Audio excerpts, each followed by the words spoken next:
if you want to insert SIM and SD cards into your Samsung Galaxy A26, so first of all, grab your SIM ejecting tool. This may be if you lost it, for example, right, this may be your straight and paper clip, needle, or basically any object which is thin enough to get into this hole. So now let's insert it right here. This is our SIM tray, and let's take it out. Great.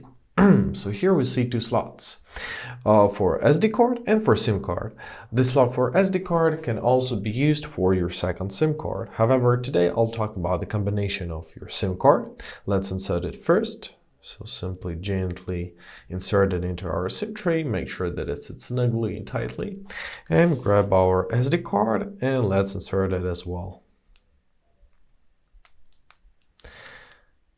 There we are. Now our SIM tray is loaded. As you see, everything sits snugly, nothing is falling out.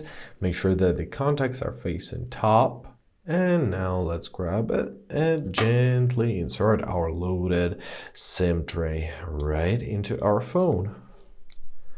Let's do this. Great.